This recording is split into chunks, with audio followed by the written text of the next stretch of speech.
The Brian Mudd Show is on News Radio 610 WIOD. Taking a look at vehicles, but the worst possible experience. Obviously, we've had the stories over the years about alleged sexual assaults and some instances proven sexual assaults involving the use of Uber. Well, now you have over 500 victims that have come together in a lawsuit against Uber.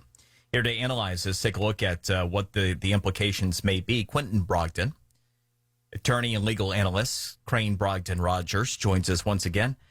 Appreciate it. I mean, this seems like it's pretty big time. Good morning, Brian. For those of us who have followed the rideshare industry and have handled these cases on behalf of women who were raped and assaulted, it's not really a surprise. In May of 2018, CNN pulled back the covers on this industry with a bombshell report that found, over 100 Uber drivers had raped and assaulted women and a good number of Lyft drivers. And then in the wake of that, Uber and Lyft promised to start releasing safety reports. Uber's now released 2, their last one just a few weeks ago, and Lyft has released 1. And even those reports, which are self-reporting, you can imagine, there's some question about accuracy and full reporting there. But even those reports are very, very concerning. It just seems that Uber and Lyft want your money and they want to have you trust the safety of their products, but if they put you alone in a car with a rapist, particularly if you're a woman, they don't want to have any legal responsibility for what happens. Quentin, we walk all the way back to when the rideshare thing was new, and we saw the taxi industry fight unsuccessfully clear across the country, and one of the very strong arguments that was made is, look, there's a vetting process that takes place for those who are taxi drivers. It's not just, whoever is behind door number 2. And the argument was, look, there really is not any kind of sufficient checking taking place. You have no idea who you're getting in a vehicle with. To that end, is that really what we're taking a look at here, that there just was not a proper vetting of who their drivers were?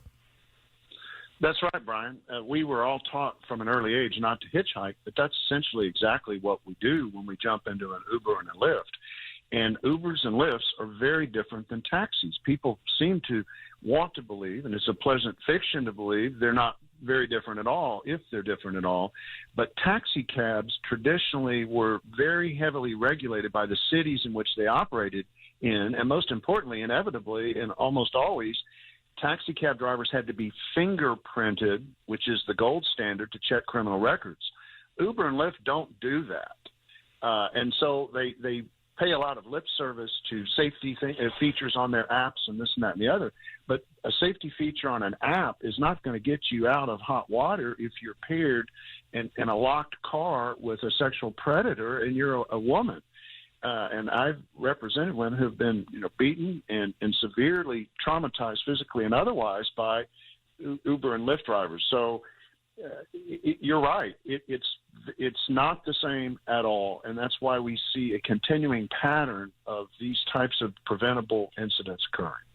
So, Quentin, what I hear you saying is that in real time, it's not any better, because I was going to ask you about that. We've heard these companies say, hey, we've really tightened this up, and, the things that might have led to those kinds of issues before, it's just not going to happen anymore. You're saying not so fast, that it really isn't where it needs to be. That's right. And when Uber and Lyft release their quote-unquote safety reports, they consistently tout, well, as a percentage of total rides, there aren't that many of these. That's what they try to argue. And Uber's most recent one, they said, well, they're down. Between 2019 and 2020, there were, just 3,800. But between 2017 and 2018, there were almost 6,000. So they're down. But, the rides are down, too, because of the pandemic. And even one of these that's preventable, if it's, it's every woman's worst nightmare and the nightmare of every man with a wife, a daughter, or a mother, that something like this happens to them, because you're never the same after this occurs. And there's more that they could be and should be doing, a lot more. Well, okay. I mean, that's kind of eye-opening, everything you're saying. Appreciate the insight, Quentin. Have a great weekend. Take care, Brian. This is not going away, unfortunately. I hear you. And you made me rethink. I mean, my wife uses Uber here and there. And Quentin Brogdon, Crain Brogdon Rogers.